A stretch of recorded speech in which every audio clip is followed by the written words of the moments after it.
नमस्कार, आप देख रहे हैं कच्चा चिट्ठा और मैं हूं आपके साथ साइमा। दुनिया में अपनी बेइज्जती करवाने वाला पाकिस्तान ऐसा पहला देश होगा जिसके यहां पर कंगाली की ऐसी हालत है कि देखकर आपको भी तरस आ जाएगा। पाकिस्तान में हाल बेहाल है, लोग बेरोजगारी से परेशान हैं, विदेशों से पैसा तक नहीं मिल रहा है, लेकिन दूसरे को आंख दिखाने में पाकिस्तान बिल्कुल पीछे नहीं हट रहा है। अब पाकिस्तान की ऐसी बेइज्जती हुई है जिसे इंटरनेशनल बेइज्जती कहना बिल्कुल गलत नहीं होगा। पाकिस्तान की ऐसी हालत का किसी ने अंदाजा भी नहीं लगाया होगा कि इस हद तक पाकिस्तान कंगाली की कगार पर आ जाएगा। क्या है पूरा मामला और किस तरह से पाकिस्तान बुरी तरह से दुनिया में फजीहत झेल रहा है, इसी का पूरा कच्चा चिट्ठा खोलेंगे। कंगाली की कगार पर जिन्ना का पाकिस्तान की इंटरनेशनल बेइज्जती।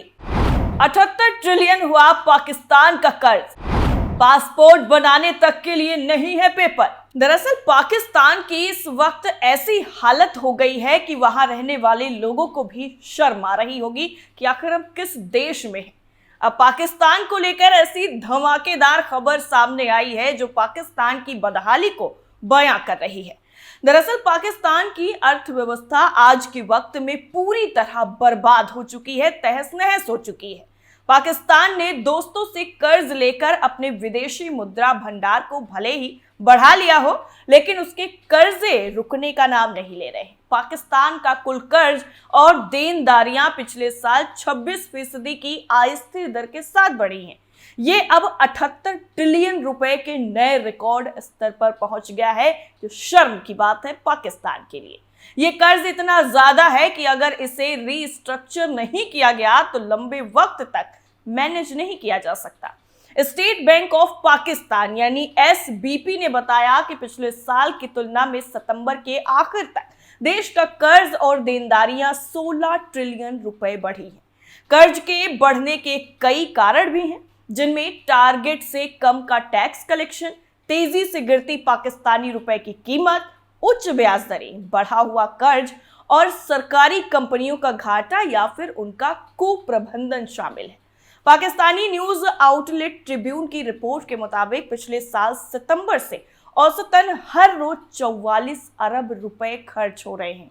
यकीन कर पाना मुश्किल है, लेकिन ये हकीकत है। कागजों पर कर्ज रोकने के उपाय। कर्ज रोकने के सभी उपाय सिर्फ कागजों पर रह गए हैं। जी हाँ, किसी भी सरकार ने कर्ज लेने को रोकने से जुड़े सार्थक उपाय लागू नहीं किए हैं। देश की कोई भी पार्टी इस मुश्किल काम को नहीं करना चाहती। लगातार बढ़ रहे कर्ज का देश की अर्थव्यवस्था पर असर पड़ रहा है। शिक्षा, स्वास्थ्य देखभाल और बुनियादी ढांचे के विकास जैसे महत्वपूर्ण क्षेत्रों पर भी सरकार ध्यान नहीं दे पा रही। एक्सपर्ट्स चेतावनी दे रहे हैं कि जिस हिसाब से पाकिस्तान का कर्ज बढ़ रहा है, वो उसे आर्थिक तौर पर बुरी तरीके से अस्थिर कर सकते हैं। क्या कर सकता है पाकिस्तान? दरअसल इस मुद्दे का जल्द से जल्द समाधान चाहने के लिए सरकार को व्यय कम करने, टैक्स कलेक्शन बढ़ाने और सरकार की कंपनियों में जरूरी सुधार करने पड़ेंगे। सितंबर के आखिर तक पाकिस्तान का विदेशी कर्ज और देनदारियां बढ़कर 128 अरब डॉलर हो गई हैं, जो पिछले 3 महीनों में 3.4 अरब डॉलर की बढ़ोतरी है। पाकिस्तान का कर्ज प्रबंधन ऑफिस क्षमता से कम पर काम कर रहा है। IMF और वर्ल्ड बैंक के कहने के बावजूद वित्त मंत्रालय इसे सुधारने के लिए बिल्कुल इच्छुक नजर नहीं आ रहा है। इतना ही नहीं, अभी हाल ही में पाकिस्तान से जुड़ी ऐसी खबर सामने आई थी जिसने पाकिस्तान की थू-थू पूरी दुनिया में कराई थी। दरअसल कंगाल पाकिस्तान में लैमिनेशन वाले कागज की भी कमी हो गई थी।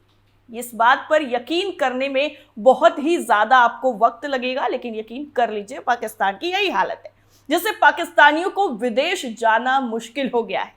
आर्थिक संकट से जूझ रहा ये मुल्क इस कागज की कमी की होने से पासपोर्ट नहीं बना पा रहा है, जिससे वहां अब इसके लिए भी अफरा तफरी मची हुई है और नए पासपोर्ट पर पूरी तरह रोक लग गई है। आलम यह है कि पाकिस्तान के आव्रजन और पासपोर्ट महानिदेशालय यानी DGI&P के अधिकारी इस मसले पर जनता को जवाब नहीं दे पा रहे हैं, क्योंकि उनके पास कुछ है नहीं बताने के लिए। केवल हालात के जल्द सही होने की बात कह रहे हैं और लोगों को टाल रहे हैं। इसे लेकर सोशल मीडिया पर पाकिस्तान की खिल्ली उड़ रही है, लोग चुटकियां ले रहे हैं। वहीं क्रिकेटर आकाश चोपड़ा ने भी पाकिस्तान के मजे लेते हुए लिखा कि विमान उड़ाने के लिए ईंधन नहीं, पासपोर्ट प्रिंट करने के लिए लेमिनेशन पेपर नहीं, कुदरत का निजाम खास तौर से अच्छा काम नहीं कर रहा है। दरअसल मसला यह है कि पाकिस्तानी पासपोर्ट बनाने के लिए ये लेमिनेशन पेपर फ्रांस से आयात किया जाता है। अब पाकिस्तान के आर्थिक हालात तो जग जाहिर है, उधारी के चक्कर में कंगाल हो चुका है। ऐसा भी हुआ कि विदेशों से माल लेकर आए कंटेनर बंदरगाहों में ही फंस गए, क्योंकि पाकिस्तान के पास कंटेनरों के लिए पैसा तक नहीं है चुकाने के लिए। दूर जाने की जरूरत नहीं है, इस साल के शुरुआती महीने में ही विदेशों से माल लेकर पाकिस्तानी बंदरगाहों पर पहुंचे 9,000 से ज्यादा कंटेनर फंस गए थे। कुछ ऐसा ही हाल पासपोर्ट में इस्तेमाल होने वाले लेमिनेशन पेपर की कमी को देखकर भी लग रहा है। दरअसल पाकिस्तान के आव्रजन और पासपोर्ट महानिदेशालय DGI&P के मुताबिक पासपोर्ट में इस्तेमाल होने वाले लेमिनेशन पेपर की कमी है और ये आम तौर पर फ्रांस से आयात किया जाता है। इसी वजह से देश भर में विदेशी यात्रा पर जाने वाले दस्तावेज की कमी हो गई है। गौरतलब है कि पाकिस्तान में ये पहली घटना नहीं है। यहाँ 2023 में भी DGI&P के प्रिंटरों को पैसा ना देने और लेमिनेशन पेपर्स की कमी की वजह से पासपोर्ट की छपाई ऐसे ही रुक गई थी।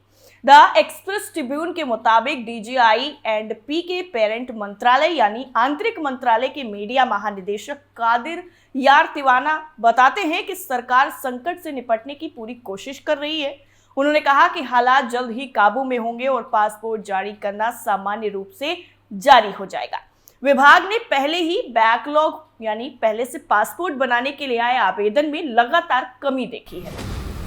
वहीं जोनल ऑफिसर सदर कराची में निदेशक पासपोर्ट और आव्रजन यानी सईद अहमद अब्बासी से जब पासपोर्ट बनने के वक्त के बारे में पूछा गया तो उन्होंने इस मामले पर कुछ भी कहने से साफ तौर पर इनकार कर दिया और आधिकारिक तौर पर वो जवाब देने की स्थिति में नहीं है, ये बहाना बना लिया। मौके की नजाकत इस दौरान पेशावर के पासपोर्ट कार्यालय के एक वरिष्ठ अधिकारी के बयान से साफ हो जाती है कि पाकिस्तान के हालात क्या है। इस अधिकारी ने नाम ना बताने की शर्त पर यह कहा कि वो पहले की 3,000 से 4,000 पासपोर्ट के मुकाबले हर दिन अब केवल 12 से 13 पासपोर्ट बना पा रहे हैं। अब वहां आलम यह है कि पासपोर्ट की कमी ने विदेश यात्रा पर जाने का मंसूबा वाले हजारों पाकिस्तानियों को प्रभावित किया है। सबसे ज्यादा प्रभावित विदेश में रोजगार या फिर पढ़ाई के लिए जाने वाले पाकिस्तानी युवाओं पर पड़ा है। दुनिया भर के विश्वविद्यालयों में दाखिले का वक्त नजदीक होने से कई छात्रों ने इस संकट के लिए पाकिस्तान सरकार नाकाबिल और जिम्मेदार ठहराया है। पेशावर की एक छात्रा हीरा नाम की है। उन्होंने कहा कि उसका इटली का छात्र वीजा हाल ही में मंजूर हुआ था और उसे अक्टूबर में वहां होना था। उन्होंने कहा कि हालांकि पासपोर्ट ना मिलने से मुझसे वहां जाने का मौका छीन लिया गया। उन्होंने कहा कि यह गलत है कि वो सरकारी विभाग की नाकाबिलियत की कीमत चुका रही है। उधर दूसरी तरफ पेशावर के रहने वाले मोहम्मद इमरान का कहना है कि वो पासपोर्ट विभाग की लगातार देरी से थक चुके हैं। उन्होंने आरोप लगाया कि विभाग आवेदकों को सच्चाई बताने की जगह लगातार टाल रहा है। बात यहीं पर खत्म नहीं होती है। पाकिस्तान की नाकामी की हालत इससे भी बदतर है। दरअसल अभी हाल ही में विश्व बैंक ने कहा था कि पिछले फाइनेंशियल ईयर में पाकिस्तान में गरीबी बढ़कर 39% हो गई है। खराब आर्थिक हालात के कारण 1.25 करोड़ से ज्यादा लोग इसकी चपेट में आ गए हैं और वित्तीय स्थिरता हासिल करने के लिए देश को तत्काल कदम उठाने होंगे। एक्सप्रेस ट्रिब्यून अखबार की एक खबर के मुताबिक वॉशिंगटन में मौजूद विश्व बैंक ने एक मसौदा नीति का अनावरण किया। इसे पाकिस्तान की अगली सरकार के लिए सभी हितधारकों की मदद से तैयार किया गया है। विश्व बैंक के मुताबिक पाकिस्तान में गरीबी एक साल के भीतर 34.2% से बढ़कर 39.4% हो गई है। इसके साथ ही 1,25,00,000 से ज्यादा लोग गरीबी रेखा से नीचे आ गए हैं। पाकिस्तान में 3.65 अमेरिकी डॉलर प्रतिदिन के आय स्तर को गरीबी रेखा माना जाता है। मसौदा नीति में कहा गया है कि लगभग 9.5 करोड़ पाकिस्तानी अब गरीबी में रहते हैं। पाकिस्तान के लिए विश्व बैंक के प्रमुख अर्थशास्त्री टोबियास हक ने कहा कि पाकिस्तान का आर्थिक मॉडल अब गरीबी कम नहीं कर रहा है और समकक्ष देशों के मुकाबले यह जीवन स्तर घट रहा है। विश्व बैंक ने कृषि और रियल एस्टेट पर टैक्स लगाने और बेकार के खर्च में कटौती करने का आग्रह किया है। विश्व बैंक में पाकिस्तान के लिए देश के निदेशक नेजी बेन्याहसिन ने कहा कि यह पाकिस्तान के लिए महत्वपूर्ण नीतिगत बदलाव का समय हो सकता है। पाकिस्तान को जुलाई के महीने में अंतर्राष्ट्रीय मुद्रा कोष यानी IMF से 1.2 बिलियन अमेरिकी डॉलर की मदद मिली थी, जिसके बाद अगस्त में मुद्रास्फीति बढ़कर 27.4% हो गई, जो 9 महीनों के लिए 3 बिलियन अमेरिकी डॉलर के बेल आउट कार्यक्रम का एक हिस्सा है। और अब एक बार फिर से पाकिस्तान को लेकर आई खबर ने उसकी नाक पूरी दुनिया में कटा दी है, जिससे पाकिस्तान की असलियत पूरी दुनिया के सामने खुलकर आ गई है। कच्चा चिट्ठा में फिलहाल के लिए इतना ही। बाकी खबरों के लिए आप देखते रहिए कैपिटल टीवी। नमस्कार।